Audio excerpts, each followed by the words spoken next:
This is Silver Stories.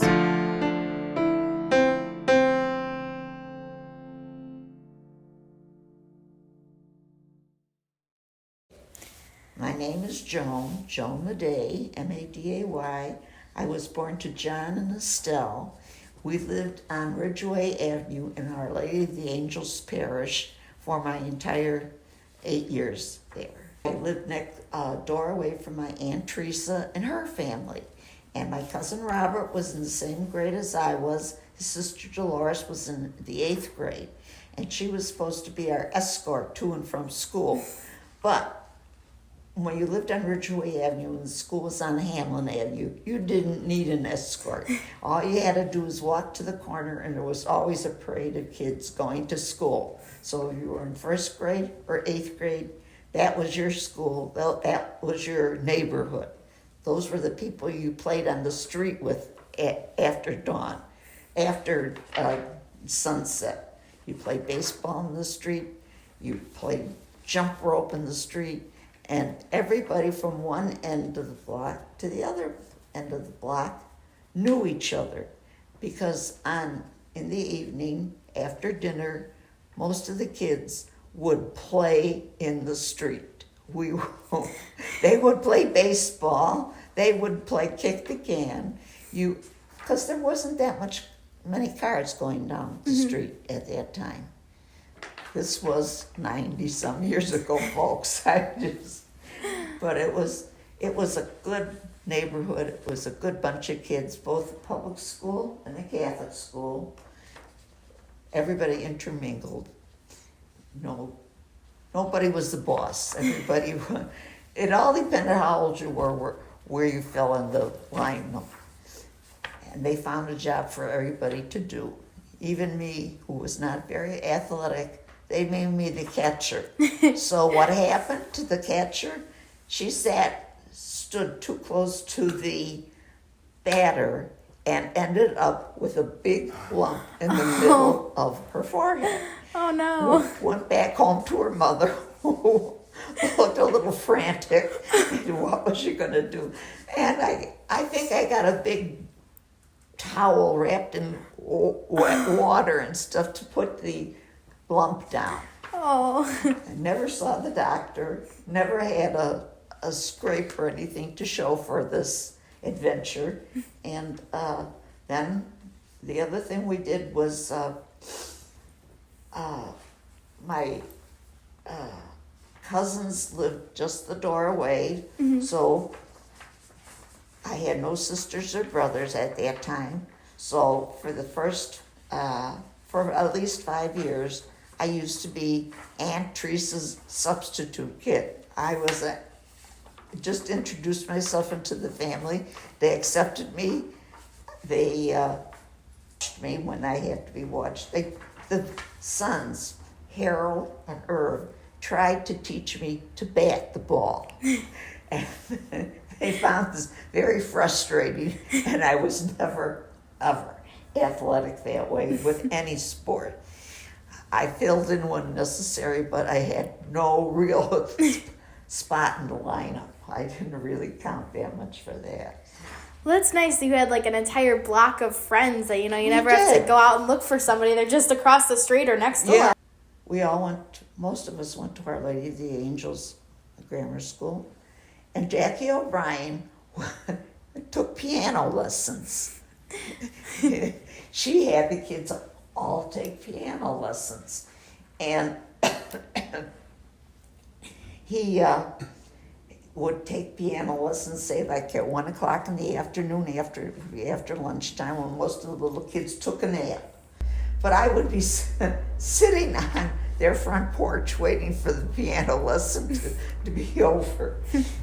Yeah, and they used to have a sandbox. Do you remember sandboxes? Oh, yes. Yeah, sandbox in the backyard.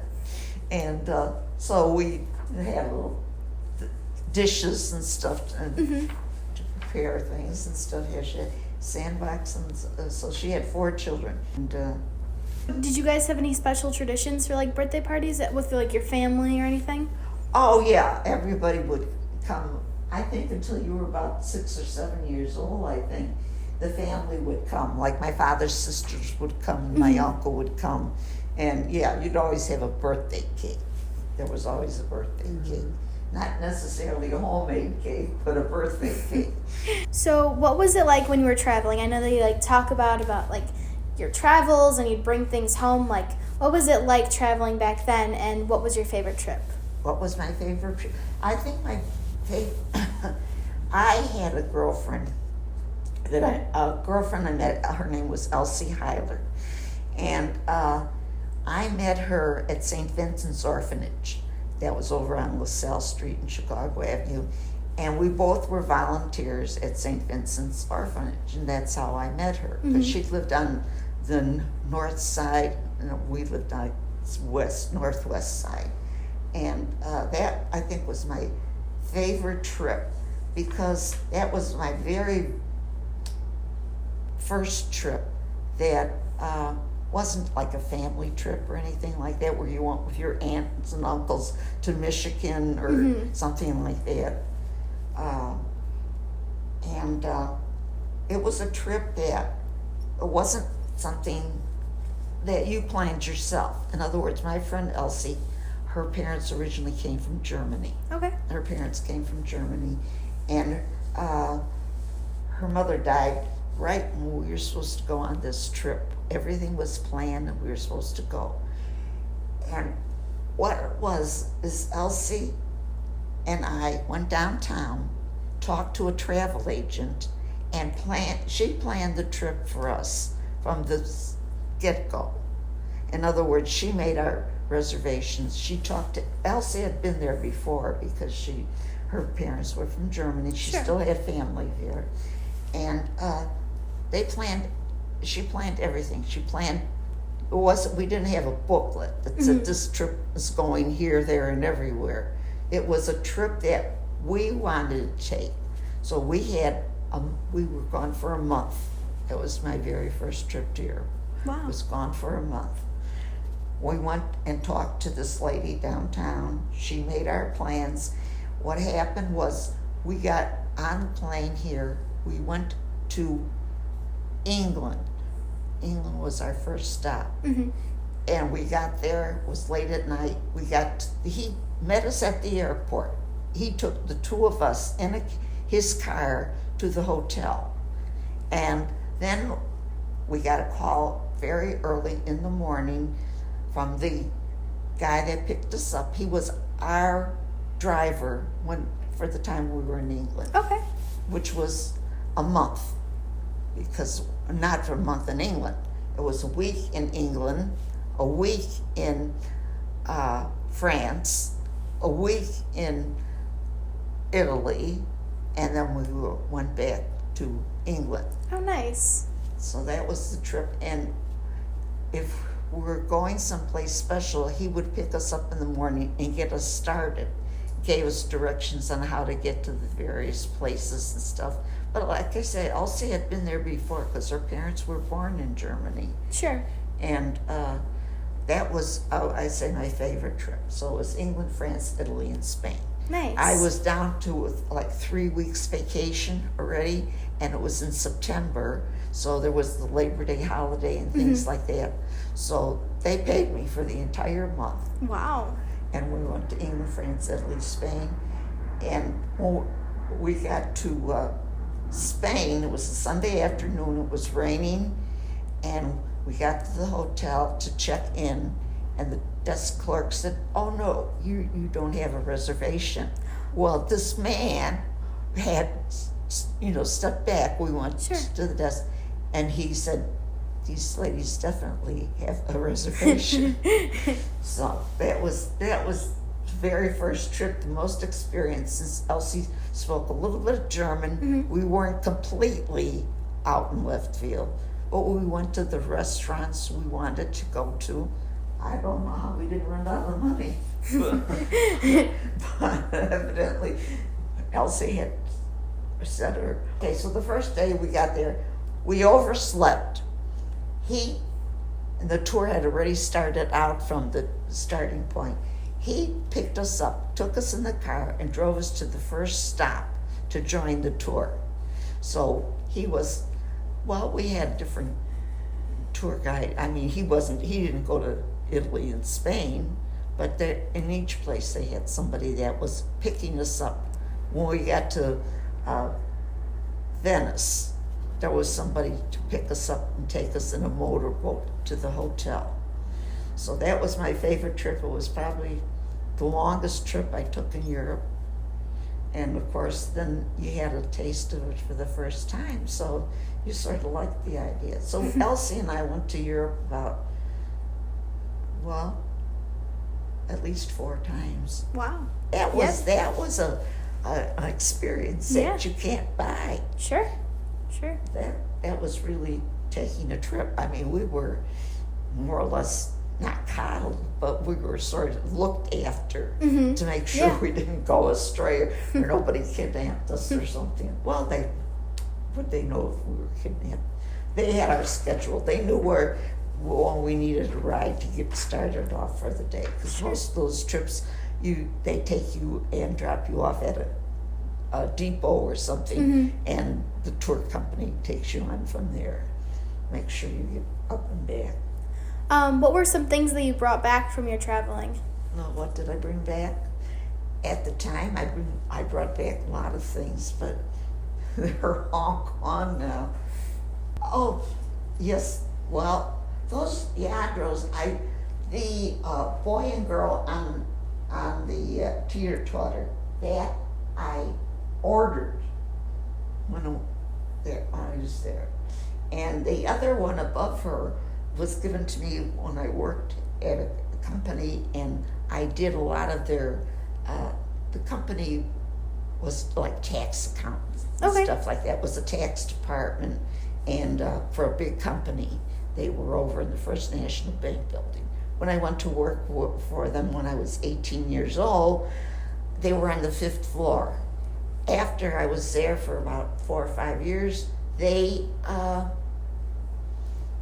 didn't do anything, but the bank built a new building, and then we were up on 52, 53, 54, and then there was a restaurant on 55. Wow. Yeah. But we had, at Container Corporation of America, we had our own cook. There was a cook, and she cooked for, like, the officers. The president, they had the dining room. Then, of course, if they didn't want the dining room where they were out of town, then the department heads got to use the dining room for that day. So that's where I worked from the time I was 8. They sent me, I went to St. Mary's High School. Okay. And that's where they sent me from there. At that time, these companies would sort of give the nuns and stuff a charitable hand. So they could send some of their graduates and apply for jobs. Okay. And that's how I got my job there, from the nuns. And that was way back when they'd say, did you have your hat on? Did you have your gloves? I mean, they were really old-fashioned. What was it like being like a woman in that field? It was almost like being in high school yet. You were the low man on the totem pole. Okay. Yeah. Okay, when I went to work there was Hans Graven and Karl Lupke. They were both Germans. They loved Berghoffs. They went every lunch. They almost had their own table at Berghoffs. And so then, it was like the low man in the pole. I can still remember them. Then there was Dorothy and Florence and myself. And then I got to be the Florence of the group eventually, because I was there practically my whole working life. Yeah. But, I don't know. It's a different world we live in now. And I had girls who graduated from college. It was a starting job for them. So they were supposed to be filing. Well, you can imagine how they felt that they were under me because I was there longer, not because I had a better education, but I was there longer. Yeah. And I was used to doing the bottom of the line work. It didn't bother me, but it bothered them. They went to college and stuff. Sure. And here they were getting a job because their uncle or somebody worked at the company, and they weren't satisfied with that for very long. But it was a good company. It was a family-owned company. Very nice. Yeah. So I always like to end conversations with one piece of advice. What advice would you give to someone in the world, like right now? It's your moment. Well, it's a world I don't know right now. First of all, if something new is coming in, like it was word processing or something like that. I mean, it wasn't just a typewriter anymore. It was a word processing. If you have an opportunity to learn something new, jump on board. Because otherwise, when you get to be an old lady like me, you think to yourself, boy, I could kick myself. I didn't do it. Sure. Didn't pursue it. Sure. Because there were a lot of people that were, way back when I went to high school and stuff, that was a stopgap. In other words, you were going to be married in a few years and have children. Sure. So you didn't really want to pursue it. You were pursuing the guys down the block. But, that's the way it was. But nowadays, if you don't hop on the bandwagon, you get left behind pretty fast. But now it's a more competitive world than it was. Sure. Because when I went, you graduated from high school, you either went to secretarial school, you went in to be a nurse, or you went in to be a teacher. And those were practically the fields you participated in. Yeah. You got married, you had 2 or 3 children, and you took care of them. You went to the school, you went to the bake sales, you participated, but not the same way you're on a level with them now. Sure. Whereas in 90 years ago you weren't. And I can't complain. Life's been good to me. That's good. That's good. It's different, but I understand. And the thing was, I'm such a dummy. I should have realized when I saw my mother's difficulties, how my mother and the lady next door was a school teacher. They had trouble with the microwave ovens, pressing the buttons for the microwave. And I thought to myself, oh, I'll never do. I did. I started when I was in just working and stuff. I was pursuing things more. I'd get up in the morning. I'd get on the Belmont Avenue bus. I'd go downtown to the First National Bank building. I'd work all day in the first, come home on the bus at 6 o'clock at night, go to Wright Junior College or something and take a class or something. What was a dancing class or something like that? I didn't really pursue a career, which you should have some idea of what you'd like to do for the rest of your life. Yeah. Because otherwise, you're getting left behind. Yeah. Oh, there's a lot of people here that like that, They got married and they had a nice life. I'm not saying there was anything wrong with it, but nowadays, girls like you're on a level with your brother. You're golf caddy. Yeah. You're on the stage plays. You're unequal, and I think that's good. Definitely. Yeah. Well, thank you so much for meeting with me today.